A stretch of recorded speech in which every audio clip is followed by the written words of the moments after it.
नरेश पर आपका स्वागत है। नमस्कार, मैं हूं नरेश कुमार। सबसे पहले उन दर्शकों का धन्यवाद जिन्होंने पेज को सब्सक्राइब किया है, पेज के वीडियोस को शेयर कर रहे हैं, लाइक कर रहे हैं और कमेंट बॉक्स में हमें अपनी राय भी लगातार भेज रहे हैं। आज बात करेंगे दिसंबर महीने के राशिफल की और बात होगी कन्या राशि के जातकों की। कन्या राशि के जातकों के लिए दिसंबर का महीना कैसा रहेगा, उनका कारोबार कैसा रहेगा, उनकी नौकरी कैसी रहेगी, उनकी इनकम कैसी रहेगी, उनका मनी फ्लो कैसा रहेगा, रिलेशनशिप कैसा रहेगा, हेल्थ कैसी रहेगी और स्टडीज़ कैसी रहेगी, इन तमाम विषयों पर चर्चा करेंगे। लेकिन सबसे पहले बताएंगे कि दिसंबर में ग्रहों का गोचर कैसा है और आपके ऊपर दशा कौन सी चल रही है और उस दशा का फल क्या निकलने वाला है। तो यहाँ पर सबसे पहले केतु चूंकि आ चुके हैं, 30 अक्टूबर को मीन राहु का गोचर हुआ है, वो आपके चंद्रमा से है। 29 नवंबर को ट्रू राहु भी आ गए हैं, यानी कि किसी भी राहु को आप मानिए चंद्रमा के ऊपर से केतु आ गए हैं।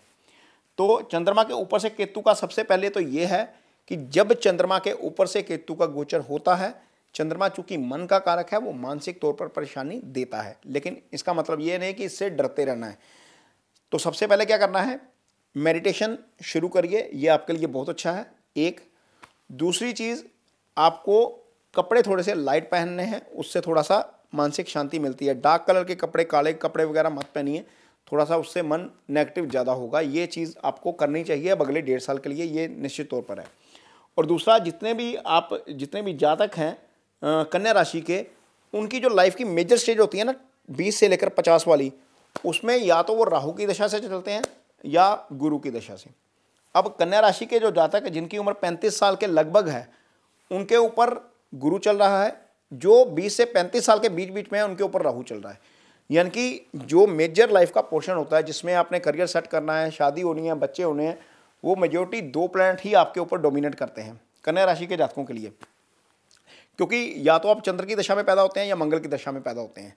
तो दशा के हिसाब से हम चलते हैं, तो आपके ऊपर मेजर जो है वो पार्ट ऑफ द लाइफ है, वो राहु या गुरु की दशा ही आती है। तो यदि आपकी जो है वो जन्म जो है वो इस तरीके से हुआ कि आपके ऊपर राहु चल रहा है, यानी कि 20 से 35 साल की उम्र है, तो राहु आपका सप्तम में आ गया, ये स्थिति अच्छी नहीं होती। यानी कि दशानाथ का सप्तम में जाना अच्छा नहीं है। यदि आपके ऊपर गुरु भी है तो भी दशानाथ का अष्टम में जाना अच्छा नहीं है। तो ये दशानाथ तो शुभ नहीं है, ये क्लियर है चीज़। फिलहाल तो शुभ नहीं है, गोचर में ये स्थिति अच्छी नहीं है आपके लिए। और ऊपर से केतु आपके लिए चंद्रमा के ऊपर से गोचर कर रहा है। तो दोनों ही स्थितियों में, भले केतु ले लीजिए, भले राहु ले लीजिए, भले गुरु ले लीजिए, मैं आपको नेगेटिव नहीं कर रहा, लेकिन ये स्थिति अच्छी नहीं है, ये क्लियर है। यदि आपके ऊपर शनि भी चल रहा है, मान लीजिए आपकी उम्र 50 साल के आसपास की है, तो भी शनि आपके लिए षष्ठेश है, वो बीमारी लाने वाला ग्रह होता है। बुध भी बीमारी लाने वाला ग्रह होता है। मैं बहुत ज़्यादा नेगेटिव नहीं हो गया? चलो खैर, एनीवेज बात करते हैं। कुछ चीज़ें पॉजिटिव भी होती हैं, कुछ चीज़ें नेगेटिव होती हैं। तो अंतर्दशा नाथ भी चल रहा होगा, कहीं ना कहीं दशा में चल रही होगी, अंतर्दशा भी चल रही होगी, इनके ऊपर चर्चा करते हैं। तो केतु अच्छा नहीं है, शुक्र दूसरे भाव में है, सूर्य मंगल तीसरे भाव में गोचर अच्छा है। बहुत सारे अशुभ चीज़ें कर ली, अब शुभ भी बात करते हैं। बुध चौथे भाव में अच्छा है, शनि छठे भाव में अच्छा है। तो जो फोरी गोचर है, सूर्य मंगल बुध शनि, ये तीनों गोचर, चारों गोचर अच्छे हैं। शुक्र भी गोचर अपनी राशि में है, वो अच्छा है एक तरीके से। शुक्र छठे और 10वें भाव में अच्छा नहीं होता। तो 5 ग्रह आपके लिए दिसंबर में अच्छा गोचर कर रहे हैं। इसमें सूर्य 16 दिसंबर को चेंज होकर चौथे भाव में आ जाएंगे। शुक्र 25 दिसंबर को चेंज होकर तीसरे भाव में आएंगे, वो भी वहां पर भी अच्छे रहेंगे। सूर्य शुभ से अशुभ हो जाएंगे। मंगल तीसरे भाव में है, 27 दिसंबर को आएंगे चौथे भाव में, वो स्थिति अच्छी नहीं होगी। इसका मतलब यह है कि 2 ग्रह, यदि राशि 3 बदलेंगे भी, तो उनमें से 2 ग्रह आपके लिए ठीक हो जाएंगे, कोई दिक्कत वाली बात नहीं है, बहुत ज़्यादा दिक्कत वाली बात नहीं है। तो कर्म स्थान की बात करते हैं। तो कर्म स्थान का स्वामी क्या है? बुध। वो क्या है, कहाँ है? वो सामने बैठकर अपने भाव को देख रहा है, इसको प्रोटेक्शन मिल गई है, तो ये चीज़ अच्छी हो गई एक तरीके से आपके लिए। यदि दशा गुरु की चल रही है, गुरु अष्टम में है, लेकिन गुरु का अष्टम में होना फायदेमंद इसलिए है क्योंकि यहाँ से धन भाव को देख रहा है। शुक्र धन भाव में अपनी राशि में पड़ा हुआ है, ये विपुल धन योग बना देते हैं। जब शुक्र और गुरु एक साथ आमने सामने का रिलेशन बना देते हैं, तो वो विपुल धन योग भी बना देते हैं। तो मनी का फ्लो नहीं रुकने वाला, क्योंकि धन भाव के ऊपर गुरु की दृष्टि है। धन भाव का स्वामी धन भाव में है। कर्म स्थान के स्वामी जो है वो बुध खुद के भाव को देख रहे हैं। बुध दशम के कारक भी होते हैं, वो उनकी भी दृष्टि है। तो कर्म और आय के लिहाज से आय स्थान का स्वामी कर्म स्थान में आ गया, उसके ऊपर बुध की दृष्टि आ गई। तो कर्म और आय के लिहाज से दिसंबर का महीना ठीक रहने वाला है।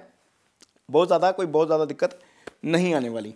आगे बात करते हैं रिलेशनशिप की। यहाँ पर दिक्कत आएगी, यहाँ पर निश्चित तौर पर दिक्कत आएगी। उसका कारण ये है कि एक तो सप्तम भाव में राहु आ गए, ये वैसे ही सेपरेटिव इफेक्ट देने वाला प्लैनेट है।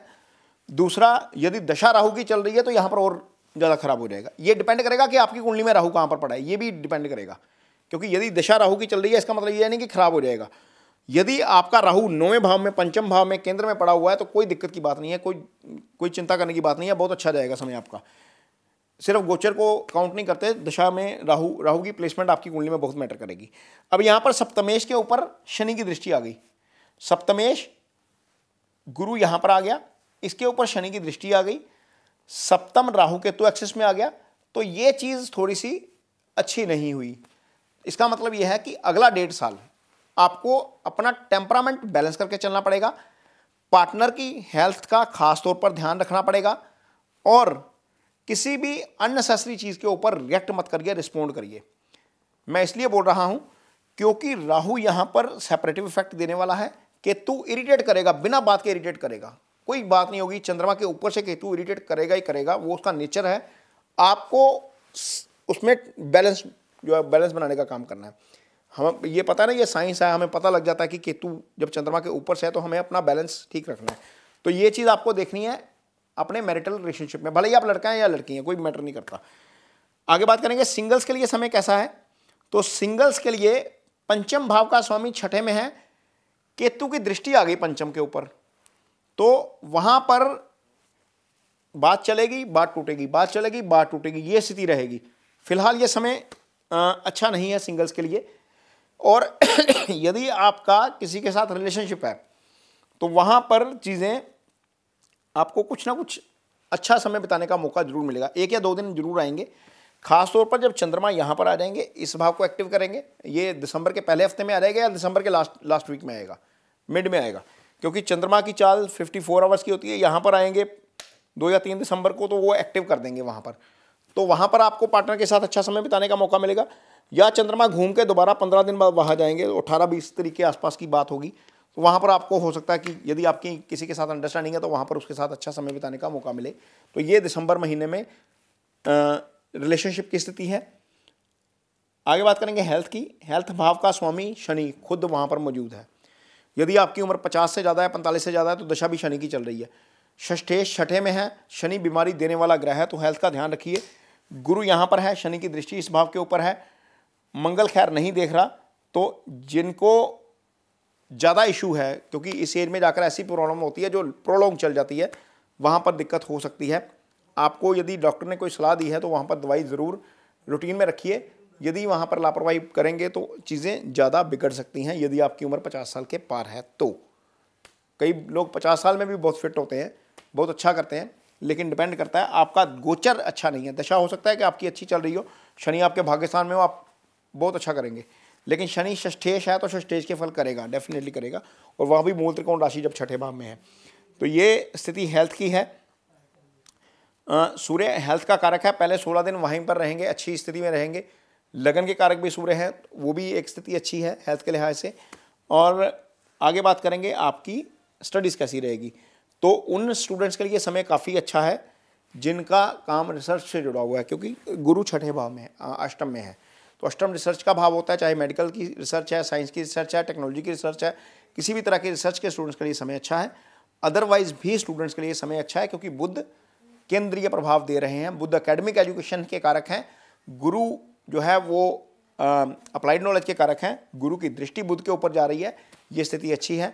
यदि आप कुछ सामान खरीदना चाहते हैं, गाड़ी बंगला कुछ घर खरीदना चाहते हैं, तो भी समय अच्छा रहेगा जब तक गुरु यहाँ पर हैं। ये 4th हाउस को एक्टिवेट रखेंगे। यदि आप विदेश जाना चाहते हैं, गुरु की दृष्टि इस भाव के ऊपर है, ये भाव को एक्टिवेट रखेंगे। तो ये स्थिति आपके लिए रहेगी। कन्या राशि के जातकों के लिए दिसंबर के महीने में ग्रहों का प्रभाव और ग्रहों का गोचर। ये वीडियो आपको कैसा लगा, इस पर कमेंट बॉक्स में अपनी राय जरूर दीजिए। यदि ये वीडियो अच्छा लगे तो इसे शेयर जरूर करिए, पेज को सब्सक्राइब जरूर करिए। इसके साथ ही मुझे दीजिए इजाज़त। नमस्कार।